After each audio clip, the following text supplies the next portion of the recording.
Tonight, a looming lockdown extension for Toronto and Peel. Our ICU is completely full. The prognosis from medical experts the night before the province decides whether to keep many businesses closed for another 2 weeks. Where do we fit? Where people like me fit within the plan? Plus, who's next up on the province's vaccine priority list? Meet an organ transplant recipient desperate to make the cut. We're hanging on by a thread. And revitalizing Little Jamaica, how business and community leaders came together tonight to rally behind one Toronto neighborhood. Good evening, I'm Chris Glover. Fewer than 300 new COVID cases were reported in Toronto today, fewer than 200 in Peel region. But a growing number of those troubling variants have also been identified today. And while the stay-at-home order is set to lift next week, uneasiness over the variants is prompting local medical officers in Toronto and Peel to urge the province to extend lockdown measures for another 2 weeks. Farah Morelli shows us why. Closed signs in shop windows, a familiar sight in Toronto and Peel, now for more than 3 months. Today, another push from some local politicians to change that. I feel that we're ready to reopen. Our hospital capacity is the best it's been in months. Our positivity rate has dropped in half. So there are many reasons for optimism. But what does the situation actually look like in hospitals? Here's what Ontario's numbers show. COVID-19 hospitalizations peaked in mid-January at 1,701. On that day, there were 385 people in the ICU. While overall hospitalizations are down now, the number of people in the ICU remains high. Dr. Thuslim Nimji says they're still having to transfer ICU patients out because they're at capacity. Our ICU is completely full. We have actually had to depend on the regional structures or command tables, as we call them, to get rescue relief for our ICU, including as recently as yesterday, where we had to transfer 2 ICU patients out. It's not just capacity that's the issue. It's the ripple effect it's having on other care. Surgeons have had to triage their patients for the past 3 or 4 months. Patients are not getting the surgery that they've been scheduled for because there's no bed available for them. So triage is happening. There are very few hospitals in hot zone regions that are operating at 100% with respect to non-COVID care. Some are as low as 50%. Today, Ontario Health issued a memo asking healthcare providers to start preparing to tackle a backlog of procedures. So we're preparing to plan for something, we're not actually doing it. And the reason we're not doing it is because we don't have the capacity to do it. Adding to all this, the wild card of variants. Today saw the largest increase in confirmed variant cases reported. You're at a point where everybody is fatigued. Physicians, healthcare workers as well, believe me, fatigued and would like to sort of see a relaxing of some of those public health measures, but you've come this far. And I think the decision to maintain the lockdown in these areas, that are harder hit was certainly the right decision. I asked both of those doctors what they thought would lessen the strain on hospitals right now, and they both said to me a more strategic vaccination plan, one that doesn't just focus on age groups, but rather vulnerable neighborhoods or neighborhoods that have been hard hit by COVID-19. So far, no indication the province plans to shift its prioritization plan. Meanwhile, we're expecting an announcement tomorrow about the province's plan to potentially loosen restrictions here in Toronto and Peel. Farah Morelli, CBC News, Toronto. The provincial government is also promising to release a list of the next groups who will be prioritized for vaccines. Organ transplant recipients are among the groups hoping to be on that list. Lorenda Redekop shares one family's desperate wait. You can't tell from the photos, but it's been a tough year for the Leva family as they try to keep Dad Claudio safe. He got a kidney transplant 8 years ago, leaving his immune system weak. The rare times they do leave the house, it's stressful. For the next 14 days after the visit to the store, we're like, what's happening? Am I going to get sick? What's going to happen? Do I have a little cough? Is my nose running? They switched their son Nico to a special school that's completely outdoors. Even that is more risk than they'd take for themselves. Because he's only 5. He needs to get out. He needs development. He needs socialization. Claudio wants more answers about when people like him will be able to get their shot. Basically, where do we fit? Where people like me fit within the plan. British Columbia has detailed which health conditions make someone vulnerable, with transplant recipients at the top of the list. Ontario hasn't, though under the current timeline, vaccinations start in April for people with chronic conditions. That's likely to be sped up, with more vaccines coming and new guidelines allowing more time between doses for some vaccines. Today, the health minister says a new timeline is on the way. I would say imminently. We know that people are anxious, and we're anxious to let them know when they will be able to receive the vaccine. This bioethicist says more transparency on these tough decisions is key. It's not just people with health conditions looking for more answers. Furthermore, I've actually heard from a couple of physicians who have asked me, saying, I want to advocate for my patients because they clearly have vulnerabilities. How do I do that?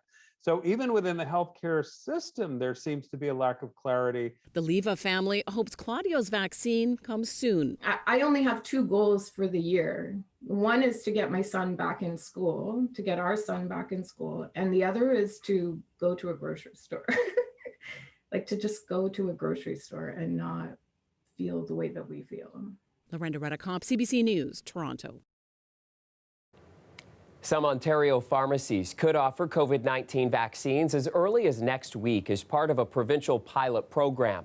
Selected pharmacies in Toronto, Kingston, and Windsor will distribute the newly approved AstraZeneca vaccine.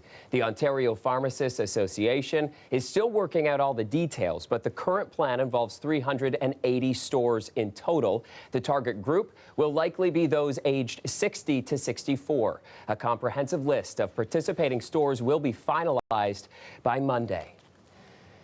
Now, from vaccine distribution to surgery backlogs, the pandemic has put an unprecedented strain on the healthcare system. And today, Doug Ford joined forces with other premiers to demand more help from the federal government. Ali Chiasson explains what they're asking for.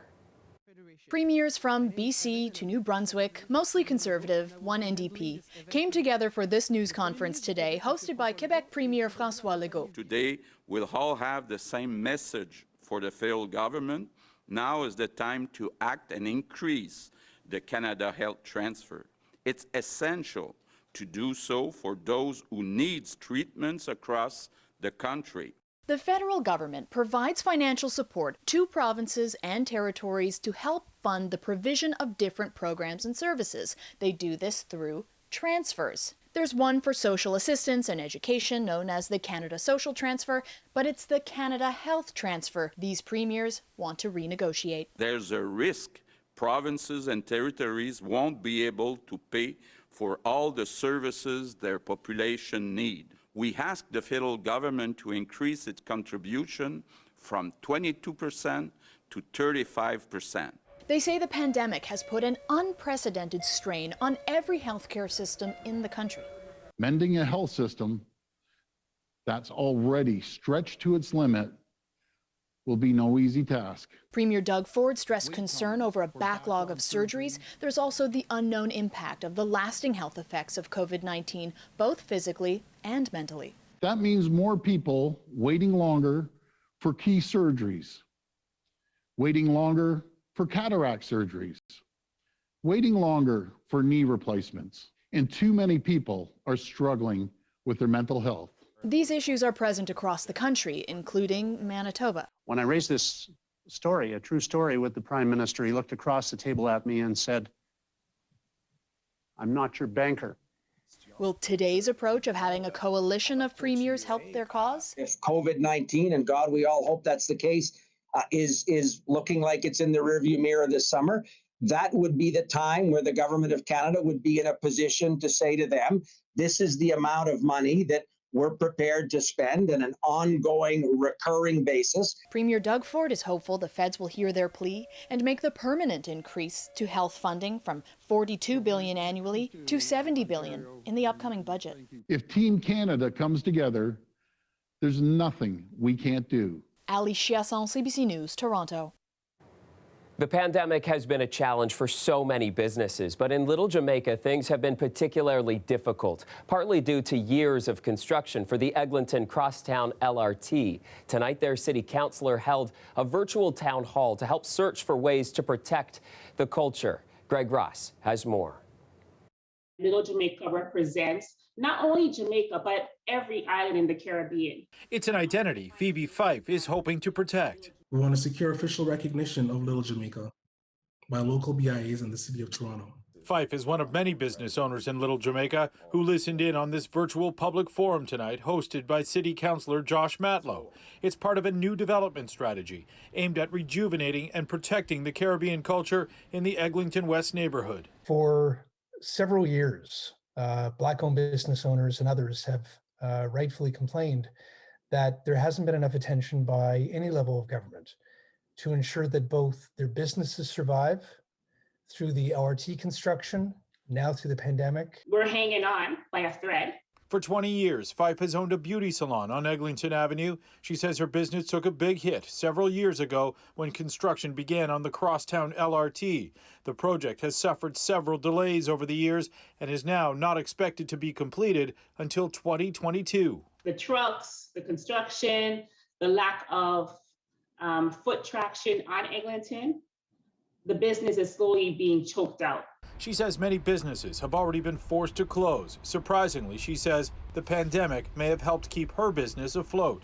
That's when you got support from the federal government. Matlow has brought a motion to City Council asking for more support. Are there things that the city can do to give financial breaks to the businesses on Eglinton, given the pressure that they're under through the LRT construction? He's worried if businesses are forced to leave, the culture won't be far behind. If you don't have the barber shops, if you don't have the Randy's Patties, if you don't have the small businesses that are the heart and soul of the business area, you don't have Little Jamaica. There's a real threat that the very character and identity of Little Jamaica is going to be lost due to gentrification over many years. Matlow says he's already planning more meetings like this one because he wants input from business owners and residents on preserving the culture of Little Jamaica. Greg Ross, CBC News, Toronto. Try to park right in front of the building, try to run in, deliver it, come back out, and sometimes I'll be gone 2 minutes and I'll already have a parking ticket on my car. Should Uber Eats, Skip the Dishes, and other food delivery services be exempt from parking tickets? We take a bite out of that issue after the break. Plus, those northwesterly winds putting quite a chill in the air today. I'm meteorologist Colette Kennedy, but at least we had some sunshine. Well, the winds are going to be back tomorrow, and if it's a warm-up you're looking for, I have that in the not-too-distant future. All coming up after the break.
floating in the Don River. Emergency services were called shortly after 3 p.m. The police marine unit recovered the body, and the person was pronounced dead. At this point, there's no update on age or gender.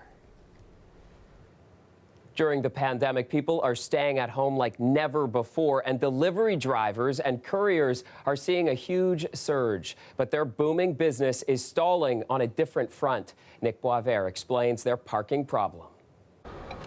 Taryn Ellis has circled these blocks countless times. When the lockdown first started, I feel like that we kept the city running. Almost a year later, she's still busy delivering grocery and alcohol orders.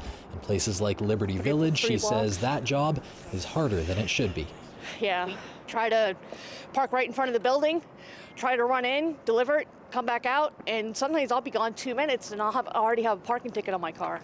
Over the last 6 months, Ellis has racked up about $500 in parking tickets. She says legal spaces are either unavailable or too far away. I know what I'm doing is wrong, but it just it'll make my job so much easier if they put something in plan about this, because there's more couriers than ever. And they're walking farther than ever, too. Usually if I am parked illegally, it's only because there is no other parking around, or I would have to walk quite far to do the delivery. Online shopping has, of course, been growing for years, but the pandemic has rapidly sped up that growth, especially when it comes to essential items. Grocery giant Sobeys says online orders have shot up 241% compared to 2019. That new business has put many extra vehicles on the roads. Our whole transportation system's going to need to get examined. There are worries that scenes like this will be more and more common if no policy changes are made. Blocking traffic, blocking bike lanes, mounting the curb to get out of the way, and putting pedestrians at risk. Yeah, you know, I think everyone recognizes that that's not an ideal situation. The city is exploring options like improving access for cargo bikes or moving more deliveries to off-peak hours. Ellis just wants the right to park temporarily in some restricted zones. Delivery drivers in Ottawa can do that for a $130 annual fee. Nick Boisvert, CBC News, Toronto. One thing that has not changed during the pandemic, ice safety tips are always critical, and Toronto Police just released a new video reminder. Every winter, all across Ontario, including Toronto, people fall through the ice that they thought was safe to be on. In big city areas, there's a lot going on under the ice that can make it weaker than it appears to be.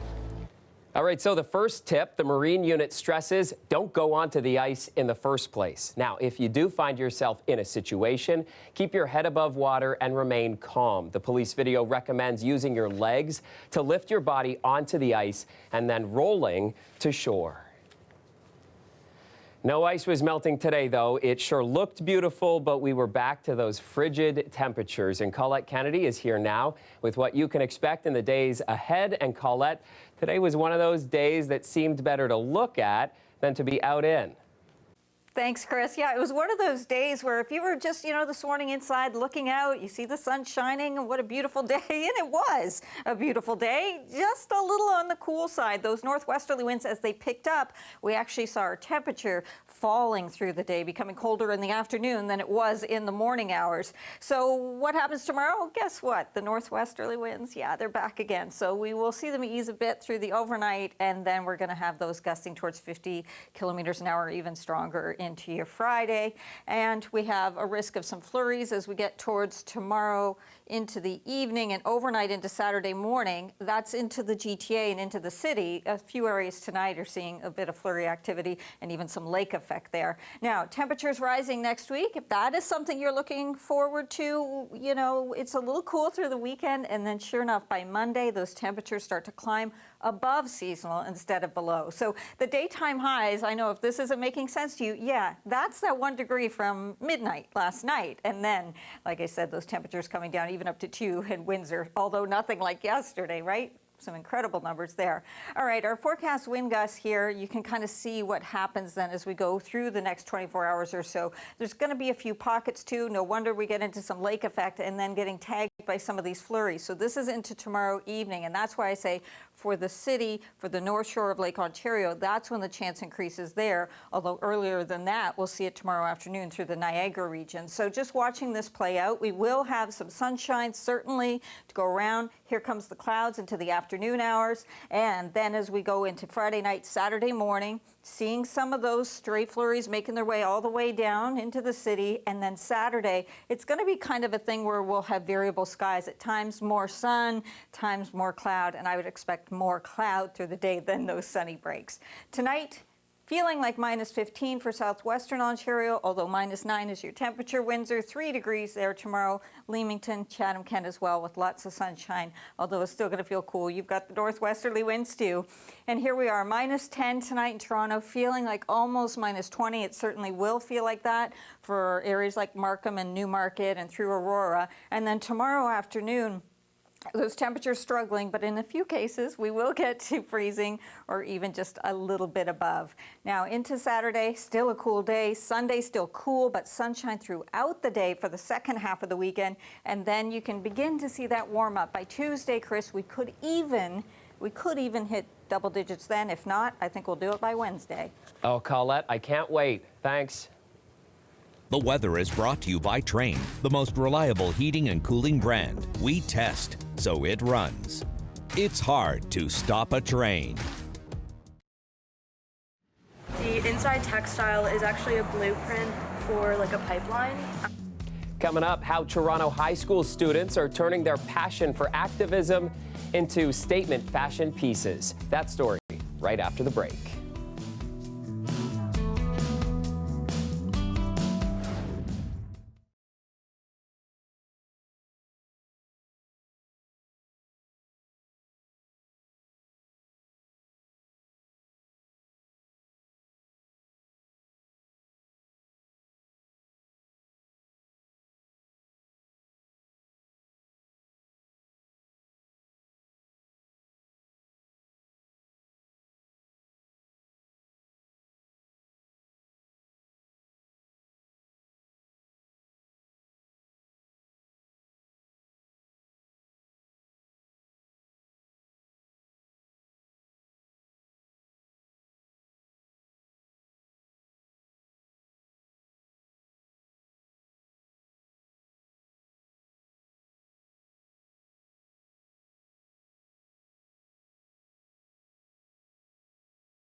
Finally for us tonight, Toronto high school students are using fashion for activism. Business and design students at Central Toronto Academy partnered with Canadian fashion industry professionals. Now in 2019, the students designed a shoe which was put into the Bata Shoe Museum. This year, they created jackets with an anti-pipeline theme. Talia Ricci spoke to the students about their passion project.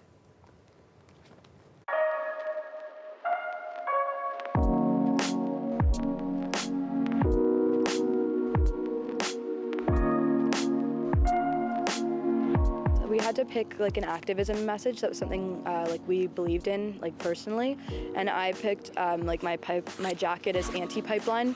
I'm very much against it for several reasons, so yeah, I just thought it was a good message. In what ways is the pipeline like weaved into the design of the jacket? The reflective blue is supposed to be kind of like oil spill type. That was always an idea I really liked. The inside textile is actually a blueprint for like a pipeline that like kind of makes a bit of like a cross pattern, but it says warning, harmful to wildlife and stuff. And it's supposed to just kind of represent the fact that like it's still kind of like in the planning stages and you can still do something about it. Like it's still kind of a blueprint. The patch in the back is like two skeletons holding up an I Heart Canadian oil and gas sign. The patch was kind of like a bit of my humor, I guess. I made sure that the coat was like a unisex design. Maybe somebody put the hood up. It's like we have this army of support team behind us now, and we're continuing to grow every year. So we see the students grow, we see our mentorship base grow, and we're just really creating really exciting projects. I think that this gives students the real views, especially when it comes to fashion. It's a very hands-on field, and programs like these that actually put students to the test and give students a chance to experience like real work. How has it impacted you? So the jacket project has given me so many skills. I figured out how to use Photoshop, and I was able to use something I was really passionate about, which is the theme of diversity, and I took that and created a jacket with it. What did you gain from seeing your idea come to life like this? The first time I saw it was still really weird, like feeling it and like putting it on, because like in my mind it was still just like this little picture that I drew. Do you think this experience has maybe impacted what you'd like to do in the future? I mean, activism is always a really big part of my life. It's something I pretty strongly believe in. I think it's kind of like our tax for living here. Love seeing those students put that passion to good use. And that is our show for you tonight. Dwight Drummond is back at 6 tomorrow with your next local newscast. And I'll see you back here tomorrow night at 11. Have a good night.